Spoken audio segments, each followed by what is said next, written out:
Plane mirror. तो उसमें कुछ प्रॉपर्टीज़ होती हैं, जो प्रॉपर्टीज़ होती हैं आपकी इमेज की, जो कि आपकी प्लेन मिरर से बनती है, उनको हम डिस्कस करने वाले हैं। सबसे पहले जो इमेज आपका होता है, suppose this is your mirror and this is your object, तो image will be like this, यानी कि इमेज में किसी भी तरह का वर्टिकल इन्वर्जन नहीं होगा।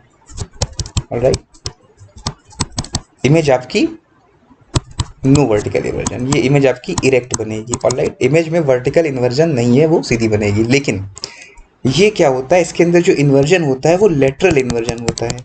लेटरल इन्वर्जन का मतलब आपने देखा होगा, अगर आप कभी शीशे के सामने खड़े हों तो आपकी इमेज हमेशा ऐसे ही होती है, सर ऊपर, मतलब पैर नीचे मुंडी ऊपर, जैसा आप खड़े होते हैं वैसे ही आपकी इमेज बनती है। लेकिन वो लेटरली इन्वर्टेड होती है। अगर आप अपना दाहिना हाथ ऊपर करेंगे, अपना राइट हैंड ऊपर करेंगे, तो आपकी जो इमेज होगी वो अपना लेफ्ट हैंड ऊपर करेगी। इसको हम बोलते हैं लेटरल इन्वर्जन।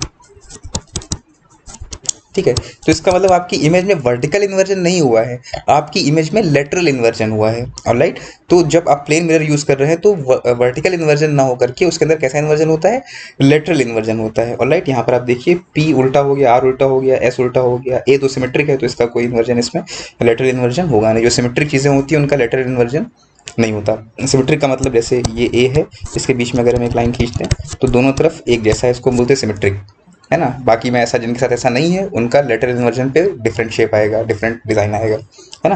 तो ये होता है आपका लेटरल इन्वर्जन और वर्टिकल इन्वर्जन। ऑलराइट, तो जो आपकी इमेज बनेगी in case of plane mirror, that will be vertically erect but laterally inverted. इसको हम बोलते हैं लेटरल इन्वर्जन। दूसरी बात है, अगर हम रिलेटिव मोशन को ऑब्जर्व करें ऑब्जेक्ट और इमेज की, सपोज आपके पास ये एक ऑब्जेक्ट है जो v स्पीड से मिरर की तरफ बढ़ रहा है, ये आपका मिरर हो गया। तो इसका जो इमेज बनेगा, आपको पता है अगर ऑब्जेक्ट d डिस्टेंस पे है तो इमेज भी उसका d डिस्टेंस पे होगा मिरर से, तो पता ही है। तो अगर ये v स्पीड से आगे जा रहा है तो इसका जो इमेज होगा वो भी v स्पीड से मिरर की तरफ आएगा। अगर object is moving towards the mirror then image will also be moving towards the mirror with same speed. Alright, अच्छा, अगर आपका ऑब्जेक्ट जो है वो मिरर से दूर जा रहा है विद स्पीड v, देन इसका जो इमेज होगा वो भी दूर जाएगा सेम स्पीड से।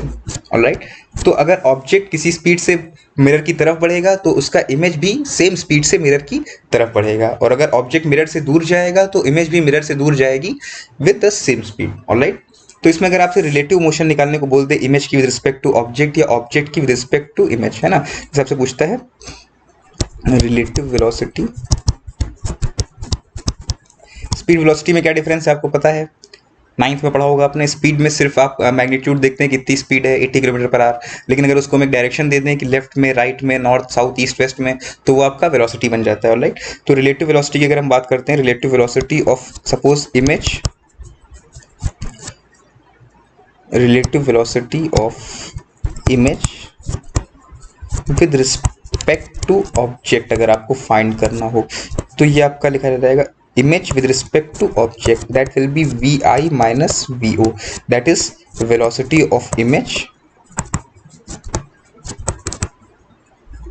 and velocity of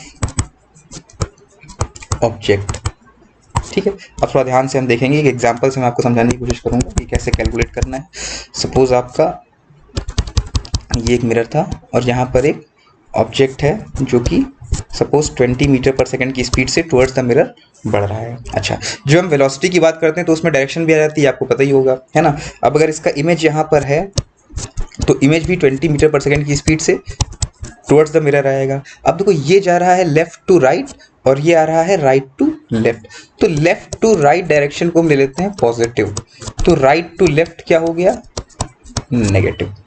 ऑलराइट, इसको अगर हमने लेफ्ट टू राइट मोशन को पॉजिटिव ले लिया है तो राइट टू लेफ्ट क्या हो जाएगा, नेगेटिव हो जाएगा। तो अगर आप वेलोसिटी ऑफ ऑब्जेक्ट लिखेंगे तो आप क्या लिखेंगे, प्लस 20 मीटर पर सेकेंड, या सीधा सीधा 20 मीटर पर सेकेंड। और जब आप वेलोसिटी ऑफ इमेज लिखेंगे तो आप क्या लिखेंगे, minus 20 metre per second, because it is right to left. अब अगर आपसे कोई पूछता है relative velocity of object with respect to image, तो फॉर्मूला क्या है आपका, V O minus V I. Alright, तो वी ओ आपका है 20 और वी आई कितना है, माइनस 20, तो क्या हो जाएगा आपका ये 40 मीटर पर सेकेंड। ऑलराइट, अगर आपसे पूछता velocity of relative velocity of image with respect to object, तो क्या हो जाता है V I minus V O, that is -20 -20, तो ये हो जाता है आपका -40 मीटर पर सेकेंड। इस तरह से आप इमेज और ऑब्जेक्ट की रिलेटिव वेलोसिटी फाइंड कर सकते हैं। ऑलराइट, तो ये दो चीज़ें हो गई, रिलेटिव वेलोसिटी हमने देखी और हमने लेटरल और वर्टिकल इन्वर्जन देखा। अब हम बात करेंगे मल्टीपल रिफ्लेक्शन की। तो सपोज आपके दो प्लेन मिरर हैं और उनके बीच में एक एंगल बन रहा है, suppose the angle between them is suppose theta. Alright, इसको मैं थीटा बोले दे रहा हूँ। इनके बीच में एंगल थीटा है और ये दोनों आपके प्लेन मिरर हैं, ये इस तरह से रखे हुए हैं सब ऐसे 3D में। अगर आप देखो तो ये एक पहला मिरर रखा हुआ है और इसके साथ में ये एक दूसरा मिरर रखा हुआ है, और ये जो है इनके बीच का एंगल, अगर ये मान लीजिए थीटा है तो ये आपका एंगल बाइसेक्टर है। फिर सिमेट्री के लिए दिखाया गया है, कुछ केस आएगा इसका। ऑलराइट, तो अब देखते हैं इसमें क्या हो रहा है। तो हमें ये बताना है कि अगर इसके सामने कोई एक ऑब्जेक्ट रख दिया जाए तो कितनी इमेज फॉर्म होंगी। आपको ये पता होगा कि अगर आप एक मिरर इधर रखा हो, एक मिरर इधर रखा हो, और अगर आप बीच में खड़े हो जाएं तो कितनी इमेज नजर आती हैं आपको, इमेज के अंदर इमेज, इमेज के अंदर आपको इनफाइनाइट इमेजेस नजर आती हैं। तो अगर यही इनके बीच में कुछ एंगल बन जाए तो कितनी इमेजेस नजर आ जाएंगी। तो इसको कैलकुलेट करने का सिंपल तरीका होता है, अगर एंगल हमारा थीटा है, alright, if the angle between mirrors is theta, then we calculate 360 degree by theta. Theta is taken in degree. Alright, अब ये वैल्यू आपकी इवन आ सकती है, ऑड आ सकती है, या फ्रैक्शन में आ सकती है। फ्रैक्शन वाली हम बाद में डिस्कस करेंगे, पहले इवन और ऑड डिस्कस करते हैं। अगर ये वैल्यू आपकी इवन आती है, सपोज x आती है, ऑलराइट, तो number of images will be x minus 1, simple. Alright, अगर ये वैल्यू आपकी ऑड आती है, suppose y, that is odd, ठीक है।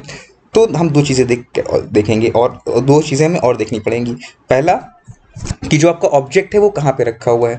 अगर object is placed at angle bisector, है ना।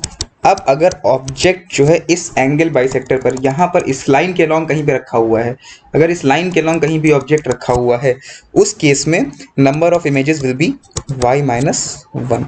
और अगर ऑब्जेक्ट इसके अलावा अदरवाइज कहीं यहाँ यहाँ यहाँ यहाँ कहीं भी रखा हुआ है, तो number of images will B, otherwise it will be y। Alright, ये चीज़ आपको ध्यान देनी है। तो हम क्या कैलकुलेट करेंगे, 360 बाई थीटा। अगर इवन आता है तो number of images will be x minus 1, if the value is x then x minus 1। अगर ऑड आता है, सपोज y आता है, तो हम देखेंगे कि जो आपका ऑब्जेक्ट है वो बाइसेक्टर पे रखा हुआ है या सिमेट्रिकली रखा हुआ है। इसको, इस चीज़ को, इस लाइन के अलॉन्ग अगर कोई चीज़ रखी होती है इस लाइन पे, तो उसको कभी कभी पर सिमेट्रिकल भी बोलते हैं। तो अगर इस तरह से रखा हुआ है तो y माइनस 1 वरना y। ऑलराइट, अब अगर ऐसा होता है कि फ्रैक्शन आ जाता है, 360 by theta is not an integer, alright, ये कोई फ्रैक्शन आ जाता है, तो हम क्या करते हैं, then we take greatest integer function.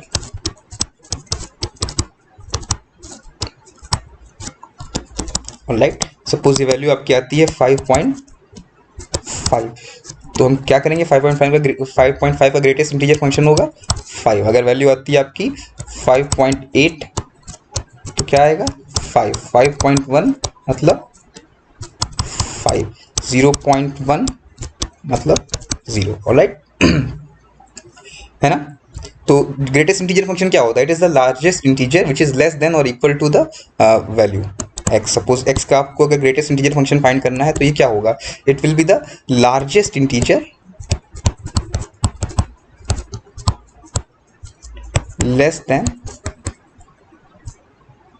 x। Alright, तो इस तरह से आप उसका ग्रेटेस्ट इंटीजर फाइंड कर लेंगे, ग्रेटेस्ट इंटीजर फंक्शन, और उसको जो है आप कह देंगे कि हाँ इतनी इमेजेस आपको मिलेंगी, है ना। सपोज आपके पास इन दोनों के बीच में थीटा एंगल जो है वो 90 डिग्री है, तो 360 बाई थीटा क्या आ जाएगा, 360 बाई 90 कितना आ जाएगा, ये 4।